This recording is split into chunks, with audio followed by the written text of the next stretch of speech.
In an article that I read in Psychology Today, written by Linda Esposito, LCSW, titled Boundaries, A Guide to Making Essential Life Decisions, Learning When to Say Yes and When to Say No to Others and Yourselves. And I highly recommend this article. And the article described boundary as a boundary is an invisible line you draw around yourself to identify what is an acceptable behavior and what is not an acceptable behavior.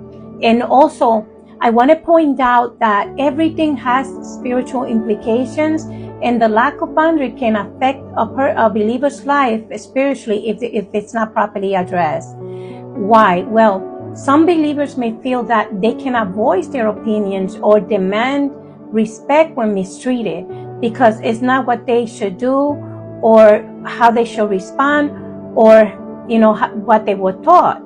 And overstepping boundaries is often overlooked. Then there is lack of self-awareness due to religious, environmental, social, and cultural upbringing or programming. So I'm going to pose some questions. So what is acceptable behaviors and what are not acceptable behaviors? For example, no matter how difficult the situation becomes, no one deserves to be mistreated or disrespected. And as believers, we can address this.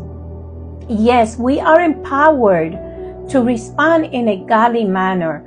For example, we all had our share of bad days, right? But it doesn't give us the right, or anyone else to that matter, to take it out on another person. So what is the proper response in a situation like that? Hey, I see that you're having a rough day, and I'm wondering if we can talk about it.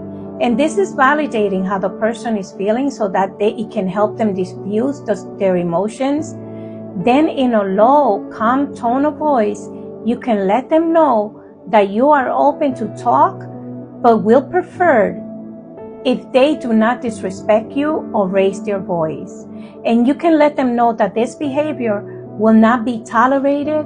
And you can say, in the same manner that I'm speaking with you, I would like for you to respond back. Do you agree with this? And if they say yes, well, thank you. So let's start this conversation over. And this is one example that we can use when setting appropriate boundaries, as we cannot allow our spirit to become broken by the actions or reactions and disrespect of others. God bless.